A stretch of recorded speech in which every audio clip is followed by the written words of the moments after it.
Bapak Ibu rahmati Allah Subhanahu wa taala. Kemudian makna lain dari akidah tadi berarti siapapun dia, apapun pengajiannya, dia apabila menganggap orang lain akidahnya juga benar, itulah Islam yang benar, Pak. Itulah akidah yang benar. Cuman kalau dia menganggap orang lain itu sholatnya tak botol, maaf nih, misalnya sholatnya tak botol, aku botol, kenapa? Maaf nih, misal ada orang sholat misalnya Bismillahirrahmanirrahim, Alhamdulillahirabbil alamin. Ini kalau dalam syariatnya kan memang tak botol, Pak. Memang tak botol. Ada yang menganggap kan tidak membatalkan sholat, betul. Cuma dalam satu hadis Rasulullah SAW pernah mengatakan, janganlah kamu sholat seperti orang Yahudi. Bagaimanakah sembahyangnya orang Yahudi? Ternyata bergoyang-goyang, Pak. Bismillahirrahmanirrahim. Ada lagi pula yang merasa berilmu ketika baca Bismillahirrahmanirrahim, Alhamdulillahirabbil alamin, Ar-Rahmanirrahim. Bangun lagi seperti sabu, Ar-Rahmanirrahim. Ternyata ini seperti sembahyangnya orang Yahudi. Berarti belum dapat. Jadi kata Rasulullah, berhati-hatilah kamu. Maaf ya Pak, Bu, ini kita kan Islamiyah, kita bahas sedikit ya Pak, maaf. Ya kalau tersinggung, alhamdulillah. Saya sendiri juga belum botol, cuma minimal tahulah ilmunya Pak. Kadang saya sholat Allah Akbar, anak dodos lagi angkat belum ya. Lada balik, anak belum balik kan. Ini anak saya Pak yang sudah. Jadi dia, anak saya dodos tadi belum balik. Ini sholat. Kadang jadi imam pula di depan kan. Kalau tadi memang saya tak mau. Kenapa? Kalau di kampung Ngogam saya malas pula jadi imam. Begitu Pak. Kalau tak terpaksa kan gitu. Jadi kemudian sampai di mana sampai ini? Jadi kemudian Rasulullah dalam satu hadis Bapak itu, berhati-hatilah kamu dengan musuh yang munafik, kata Rasulullah. Jadi musuh yang munafik bagaimana ya Rasulullah, kata para sahabat? Zohirnya dia bagi orang yang gak uzur ya, bagi orang yang gak uzur. Kalau orang yang uzur mungkin karena dia buyutan. Apa itu nama buyutan? Kalau bahasa Melayu apa Pak buyutan? Itu loh yang goyang gak sadar itu apa namanya? Menggigil itu ya, dengan itu misalnya kanan atau kaki gitu.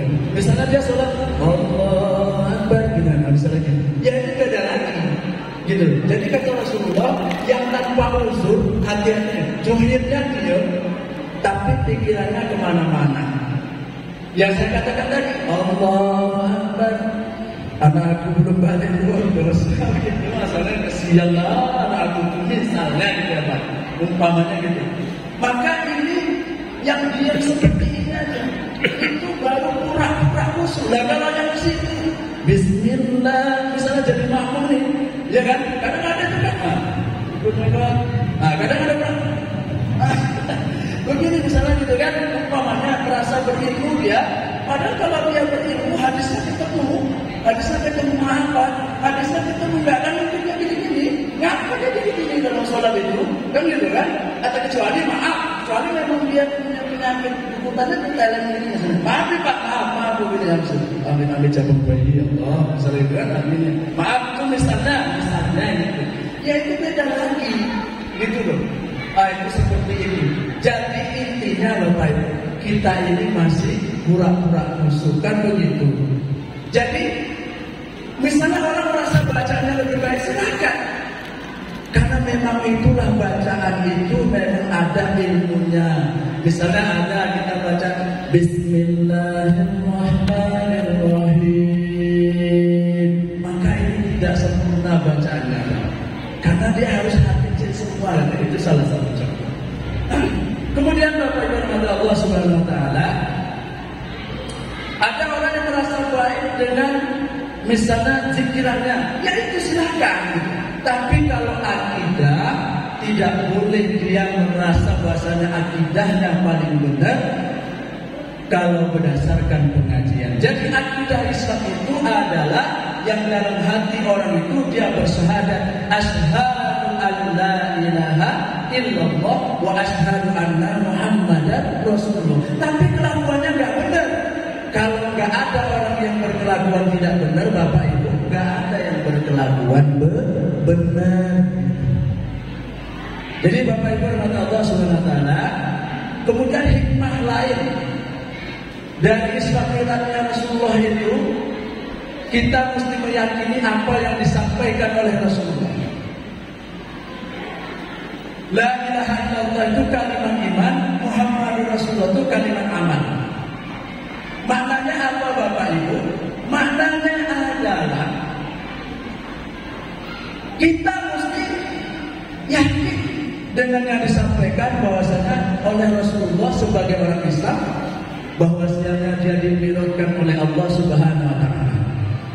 Bayangkan yang dari Masjidil Haram ke Masjidil Aqsa itu ditempuh dengan lebih kurangnya 2 minggu, hanya ditempuh dengan yang sebentar saja.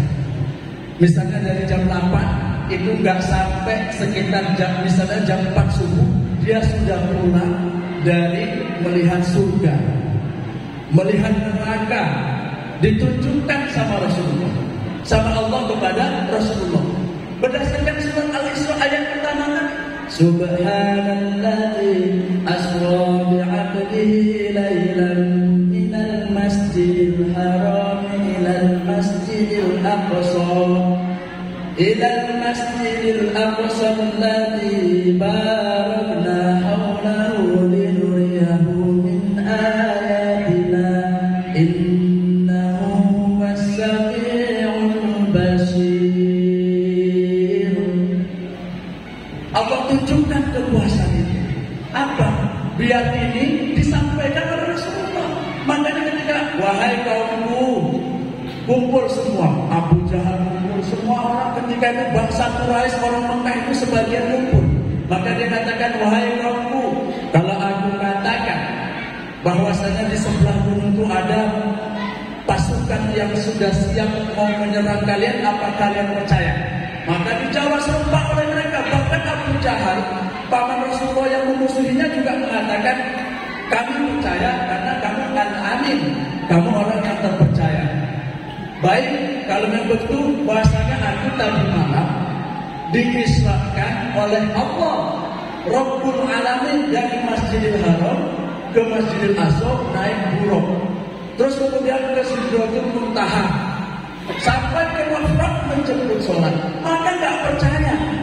Saat itu bahkan yang sudah Islam itu sebagian murtad lagi. Nah, jadi hati-hati katanya. Walaupun ini katanya Islam Mi'raj kegiatannya nggak ada dalilnya, nggak ada pernah dibuat Rasulullah, ya nanti takutnya kalau dibuat dijadikan suatu ibadah, kan begitu. Orang yang nggak pernah dibuat Rasulullah aja udah dijadikan satu ibadah dan amalan kok. Contohnya apa Pak? Rasulullah nggak pernah sholat nggak di masjid. Kita banyak nggak kira-kira sholat nggak di masjid Pak? Banyak Pak, masih banyak kan Pak? Apalagi dibuat oleh Rasulullah, takutnya diibadah, diada-adakan. Dan begitu. Jadi semua maka ketika itu dikatakan hanya orang kafirlah dan yang orang Islam yang murtadlah, yang tidak menerima akalnya, mendengar daripada Rasulullah SAW itu dimi'rajkan dengan sesingkat itu. Kenapa tidak nalar akalnya? Yang pertama, Masjidil Haram ke Masjidil Aqsa Palestina paling cepat 15 hari Pak zaman itu. Ini sampai 1 detik ini nggak ada, sampai. Dan mana cek dengan surga, surga yang katanya seluas seluruh dunia ini Pak. Maksudnya seluruh 7 lapis bumi dan 7 lapis langit itu seluas alam maya ini surga bisa ditengok sebentar, kan mustahil. Jadi apa itu dengan iman tadi meyakini, wes pokoknya yakin yang dibilang oleh Rasulullah selamat. Dan apa keuntungannya kita mengamalkan sunnah Rasulullah itu Bapak Ibu? Di dalam Al-Quran Allah mengatakan wa ma kana Allahu yu'adzibahum wa anta fihim Wa ma kana Allahu mu'adzibuhum wa hum yastaghfirun. Yang artinya, dan Allah garis kurung tidak akan mengajak suatu kaum garis kurung wahai Muhammad selagi kamu ada di antara mereka. Dan Allah sekali-kali tidak akan mengajak mereka selagi mereka betul-betul beristighfar, meminta ampun kepada Allah. Pertanyaannya Pak, mungkin kita ini kalau secara nalar itu adalah yang istighfar kan banyak ya Pak. Contohnya habis sholat ketika Assalamualaikum warahmatullahi, Assalamualaikum warahmatullahi, Astagfirullahaladzim, Astagfirullahaladzim 3 kali, ada sampai 7 kali. Kalau ibu-ibunya gimana Bu? Pakai selawatannya Bu. Gimana Bu selawatannya Bu? Astagfirullah Rabbal baraya. Lagi Bu?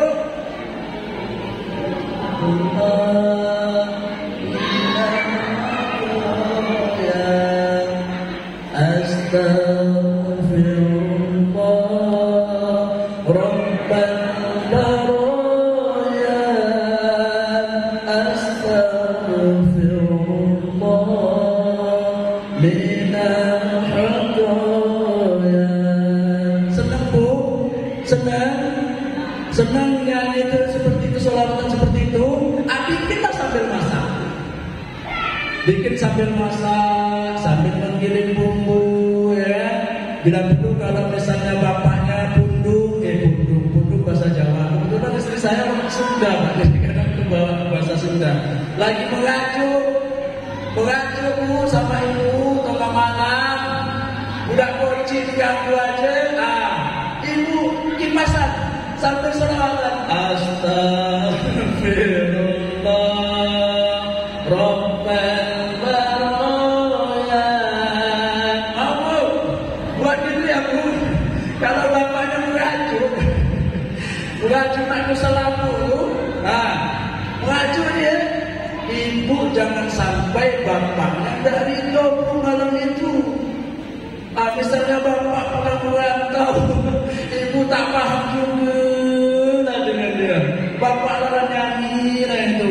Bapak lalu nyanyi itu, lah nyanyi waktu di makam. Ya, Pak Muda, apa? Aku lagi merantau sana itu sebulan 2 bulan mandang utang. Masalah itu dikumpul sawit 2 bulan. Aku nak kau tahu. Aku sampai selalu terbayang Evita Mala.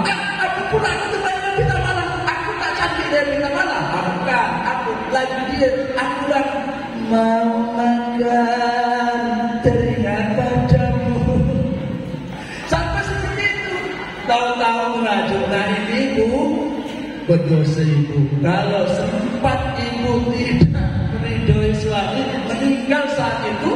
Sedangkan ketika Ali radhiyallahu anhu merajuk kepada Fatimah radhiyallahu anha, mengadulah Fatimah ini kepada Rasulullah, ya Rasulullah tadi malam Ali itu mengacu ke saya, ngapa?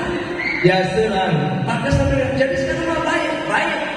Maka dikatakan kalau sempat dia belum baik, kamu mati saat ini meninggal misalnya, aku tidak mau menyolatkanmu sebelum Ali memaafkanmu. Oh, masyaallah. Wah, ini pokok bangun nih Pak. Wah, domo. Nanti balik itu kan bapaknya kan gitu. Domo kata Ustaz kan itu. Tapi sebenarnya bapak, suami yang mengerti, ketika istri itu letih dia memasak, Pak, kerjaan capek Pak. Memasak, kalau tak percaya bapak bolehlah memasak 3 hari. Dan kalau duduk manis, aku beri anak semua, ngasuh muda. Saya tengok di YouTube, saking ada itu. Saking 2 kali itu bikin konten, ada bikin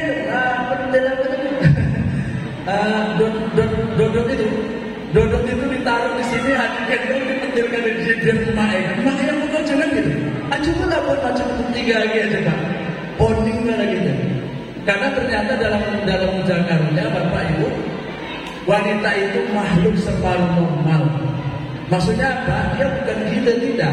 Maksudnya adalah karena dia itu diberi kasih sayang yang banyak oleh Rasulullah, oleh Allah, sifatnya sehingga dia tabah dalam menghadapi mencuci pinggan, pakaian, dan melahirkan anak, mengasuh anak. Jadi sebagai suami yang baik, Pak, kalau melihat suami istri yang letih, buang harga diri kita sebentar, gak usah dibuang semua separuh, atau pijiti dia, dipijit, dipijat. Maka seorang laki-laki yang hebat, yang mau dia menjatuhkan harga dirinya di depan istrinya itu untuk apa? Karena dia letih memasakkan kita, Pak. Memasakkan kita. Loh, kalau kita lah tak cukup, kita bisa minum jamu. Lah kalau betina salah-salah minum jamu, kan anak kita yang salah. Nah, kan itu tanda lepas neti ini bahaya kan itu. Nah, ini. Jadi mudah-mudahan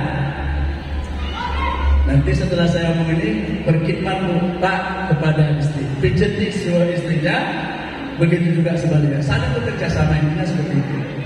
Jadi dikatakan bahasanya istighfar, maksudnya Pak, adakah kita istighfar yang betul-betul istighfar yang dikehendaki dalam ayat tadi?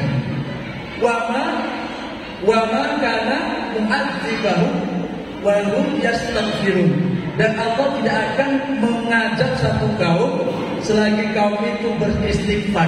Maksudnya beristighfar yang dikatakan dalam Al-Quran ini apa, Bapak Ibu? Dia adalah yang betul-betul dia tidak salah. Dia tidak salah dalam tatanan itu, tidak salah.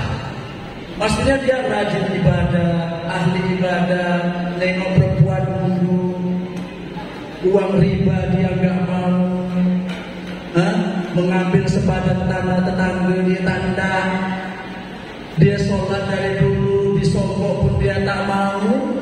Kemudian dia duduk hari-hari, misalnya dia berbojo dari pagi, cuma tengah hari aja.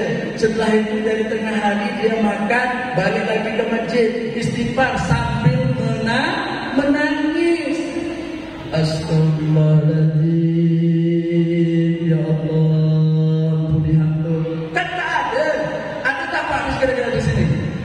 Ada tak Pak? Orang saya yang ngomong kayak gitu aja belum pernah buat, kan begitu? Tak tolak, baiklah. Apalagi Masya Allah, saya seperti ini yang udah ceramah, belum tolak udah seperti itu. Jadi yang tolak siapa?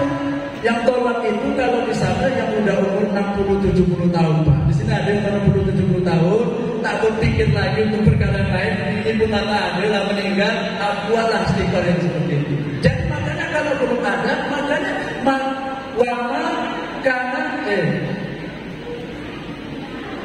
wa ma kana Allahu mu'adzibahum wa anta fihim. Maksudnya, dan Allah tidak akan mengazab suatu kaum selagi kamu di antara mereka. Maksudnya apa? Di situ Muhammad SAW di antara kita, Bapak. Tapi Nabi kan sudah tidak ada lagi. Betul. Rupanya apa kata ulama? Mengamalkan sunnah beliau. Mengamalkan sunnah beliau yang paling umum. Maaf Pak, kalau sekarang jenggot kan gak umum. Maaf ya Pak, ya saya kadang kena jenggot nih. Nanti kalau saya bilang jenggot harus umum, nyatanya banyak bapak-bapak tak berjenggot. Kan gak umum, maaf. Misalnya ini kajian umumnya, padahal ya seharusnya umumnya orang berjenggot. Umumnya berjenggot kan begitu, kalau laki-laki kan gitu. Bukan karena saya sudah berjenggot, tidak ini. Kalau berjenggot kan tidak umum untuk dinasa, betul Pak? Belum umum ya Pak untuk dinasa, betul Pak? Pakai jubah seperti saya kan belum umum ya Pak. Kalau misalnya umum ya Pak Babi belum pakai. Masa nanti baju setelannya dibikin kayak gini kan nggak mungkin. Nah sementara kalau tentara di Mekah pakai gamis ya Pak, pakai jubah, pakai sorban baru umum. Nah kalau di sini kan belum umum, berarti belum umum betul Pak. Pakai kopiah seperti ini kan belum umum ya Pak. Ada yang hitam, ada yang peci nasional namanya, betul Bu? Betul Bu? Nah ibunya udah mulai sikit-sikit nggak apa-apa lah, mudah-mudahan barokah. Namanya kalau ibu-ibu kadang mungkin ada sinetron ikatan cinta nih, gitu. Ada ikatan cinta, tapi lah tak sodak lagi, ngapa? Ananda Manopo tak ada lagi, gitu. Tak ada lagi, gitu. Ananda Manopo tak ada lagi. Jadi kan tidak umum Pak. Yang umum itu apa Bapak Ibu? Ternyata sholat berjamaah. berjamaah yang umum, apapun pengajiannya. Saya nak tanya lah, antara kalau pengajian yang tak sholat, Nabi mau gedek, bayar 700 masuk surga, betul Pak? Nabi mau gedek, betul Pak? Kalau nabinya masih Nabi Muhammad SAW, itu mencontohkan sholat berjamaah. Apapun itu yang umum. Jadi dikatakan dalam satu hadis, Allah ini akan menurunkan azab di satu kampung. Ya, akan menurunkan azab di satu kampung. Tahu-tahu tak jadi. Kenapa? Ditengok masih ada orang sholat tahajud tengah malam. Itu sholat, tak harus di masjid, tak harus di masjid, tidak harus di mana azan dikumandangkan. Kemudian selanjutnya Allah akan mengajak satu kampung itu lagi. Allah pola ada ini tidak. Kalau tak ada binatang melata, lah tadi turun hujan lagi kata Rasulullah. Dari awal pertama diutus Rasulullah itu, lah pola dengan lakukan manusia ini, tak ada dia menurunkan hujan lagi. Tapi karena ada binatang melata, kemudian ada orang yang istighfar juga mengamalkan sunnah, diturunkan hujan. Mau diturunkan hujan, ditengok ada bayi ibu-ibu yang masih dengan sukacita menyusui bayinya. Dengan suka hati menyusui bayinya. Tak jadi lagi. Mau diturunkan azab lagi di satu kampung. Masih banyak ada Pak Mahari, ya, sholat berjamaah, walaupun berdua dengan Haji Ruskam. Berdua lah ganti-gantian, kalau tak Pak Mahari yang imam. Ya, Pak Haji Ruskam yang imam. Maka ini tak jadi lagi. Jadi maknanya Bapak Ibu, orang yang mau sholat berjamaah di masjid di mana aja dikumandangkan, gotong royong menolak bala dari Allah Subhanahu wa Ta'ala. Itu makna sunnah Nabi. Nabi kata ada, tapi sunnahnya diamalkan. Dengan kita datang ke masjid, dikatakan bahasa termasuk jihad fisabilillah. Dalam satu hadis Rasulullah mengatakan, "Dutubu bawabahu ilal masjid minal jihad fi sabilillah." Minal jihadi fi sabilillah. Yang artinya pagi hari atau sore hari berangkat ke masjid untuk melaksanakan sholat berjamaah termasuk jihad di jalan Allah, jihad fi sabilillah. Barang siapa yang melangkah ke masjid, langkah pertama kakinya melangkah, dia sudah berwudu mau menunaikan sholat berjamaah, walaupun sholat Jumat seminggu sekali jadilah, daripada setahun sekali pun tidak. Kan begitu. Sholat berjamaah pertama Allah menggugurkan dosa. Langkah kedua Allah beri pahala. Terus sampai di masjid. Makanya kalau para sahabat itu jalan begini. Kalau kita tak sampai, kalau kita jalan begini misalnya Pak Mahadi, dari sana rumahnya kan masalah. Jalannya begini sampai sini orang Assalamualaikum warahmatullahi selesai. Kan begitu. Jadi kita sesuai. Yang pakai Honda silakan pakai Honda. Kan begitu. Nah, ini maksud daripada yang dikatakan bahwasanya mengamalkan sunnah menggotong royong. Orang yang mau ke masjid menggotong royong menolak azabnya Allah Subhanahu wa Ta'ala. Dan ibu wanita yang hebat, istri yang hebat, yang pandai merayu ahli keluarganya terutama suaminya untuk berjamaah di masjid. Hebat ibu. Nah, siap bu? Ragulah dia dengan kasih sayang dan lain sebagainya. Ada satu kisah lagi dalam satu hadis yang panjang dikatakan bahwasanya barang siapa yang mandi pada hari Jumat, maka dosanya digugurkan ketika dia mandi itu dengan niat mandi sunat Jumat. Ini hadis riwayat Abu Bakar Siddiq radhiyallahu anhu yang merawikannya, dan kemudian di ujungnya di ujungnya itu riwayat Muslim kalau salah.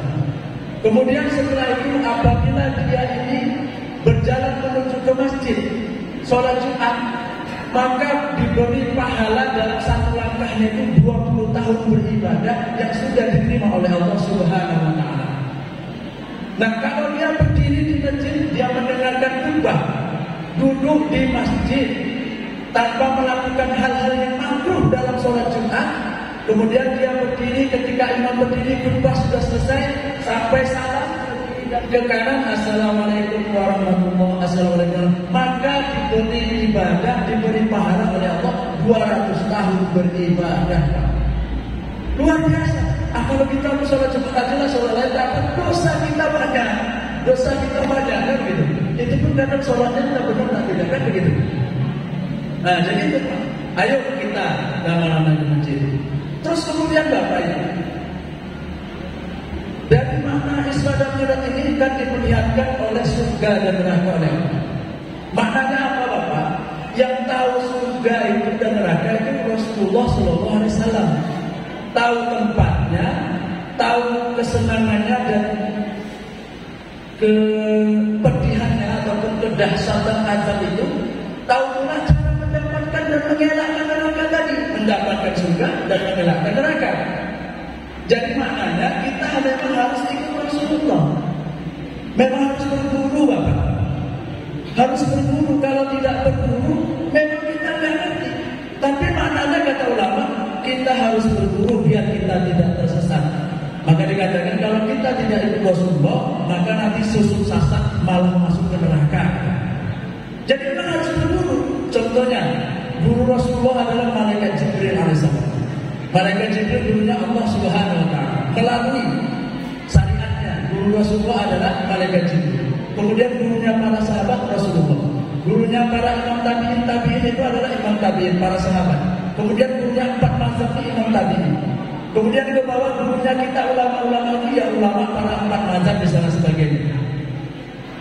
Kita harus berburu memang biar tidak salah.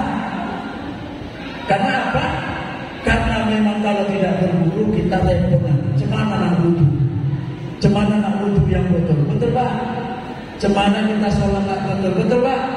Memang harus berburu. Cuma setelah kita berburu, setelah beribadah, kita tidak boleh bergantung kepada guru. Dalilnya apa? Ketika Rasulullah Isra dan Mi'raj itu sampai ke Sidratul Muntaha, itu malaikat Jibril gak boleh ikut lagi. Gurunya gak boleh mendampingi, itu menghadap Allah. Sampai ke Rafraqah, sampai ke Mustawah untuk menjemput sholat tadi. Maknanya setelah itu bahasanya untuk menghadap kepada Allah itu pun ya kita amalkan ilmu dari guru kita, tapi yakinnya kepada Allah Subhanahu wa ta'ala. La ilaha illallah. Itu maknanya. Jadi berilmu, perbanyak dengan berzikir supaya apa Bapak? Supaya kita tidak salah kaprah. Dan sebagian lagi Pak, kalau misalnya kita sholat, jangan langsung pulang, perbanyak zikir. Perbanyak zikir. Karena Allah sendiri sanjung itu. Allah perintahkan, ya ayyuhalladzina amanu dzkurullah zikran katsiran, kalau tidak salah. Wahai orang beriman, berzikirlah kamu kepada Allah dengan zikir yang sebanyak-banyaknya. Nah, jadi kita zikir, ada hitungan, ada yang sampai 70.000, ada yang 5.000 dan sebagainya. Kenapa zikir terserah? Memang kata zikir dasarnya pun ingat Pak. Misalnya Bapak ini zikir, ngaku sudah mau zikir sudah ribuan kali, sudah ribuan setiap harinya.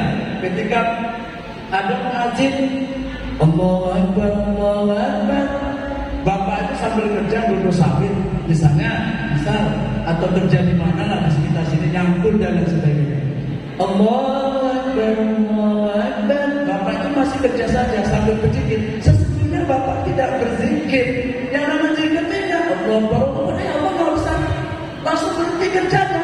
Minimalnya Bapak duduk merokok bagi yang belum sholat, menghargai diri sendiri ketika azan. Ini tak. Kita orang ajar saja Pak.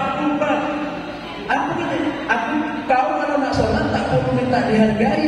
Kalau nak beramal tu tak perlu minta dihargai. Padahal bukan minta kita menghargai diri sendiri. Ini orang Islam apa tidak? Muda apa tua? Kalau muda wajar dia tak ngerti tentang azan, ngerti sesuatu. Begitu. Ini tak begitu. Jadi maksudnya tu ngerti duduk. Jangan bulan puasa. Ngaku kadang bulan puasa pula. Lagi orang tak puasa, tercunting pula waktu kan. Tercunting pula waktu begini. Cemana lah orang tak menghargai diri sendiri. Bukan kalau ada orang yang sholat ajat kumandang, orang masih sibuk bekerja, bukan menghargai orang lain Pak. Hargai diri sendiri. Kita malu orang itu malam hari ke masjid. Aku di sini. Abailah aku sembunyi atau duduk sebentar. merokok, menunggu azan siang berkumandang. Harga ini sendiri. Dan kemudian hati-hati Bapak, bahasanya dalam satu hadis Rasulullah SAW mengatakan, tandanya seseorang itu mencintai Allah, maka dia mencintai zikrullah. Dan tandanya orang itu membenci Allah, dia membenci zikrullah. Dan tandanya dia memusuhi Allah, maka dia mendakwahkan orang yang berzikir kepada Allah. Mendakwahkan apa? Melarang orang yang berzikir, menganggap salah orang yang berzikir itu. Itu tandanya dia musuh Allah Subhanahu wa Ta'ala. Hati-hati. Itu yang dimana ilmu dan zikir tadi itu. Kalau kita berzikir saja, tidak ada ilmunya, tidak ada ilmu fikih, maka dengan berzikir kita sibuk, orang sholat kita tak peduli. Ini ahli zikir yang tidak berilmu. Sebaliknya, orang yang berilmu dia tidak berzikir kepada Allah, dia sombong, bengak, semua orang salah buat dia. Tak botol, macam dia aja batal. Begitu. Jadi makanya Bapak, tandanya mencintai Allah, cintai zikrullah. Dan tandanya membenci Allah, membenci zikrullah. Hati-hati. Jadi kita ikut Rasul.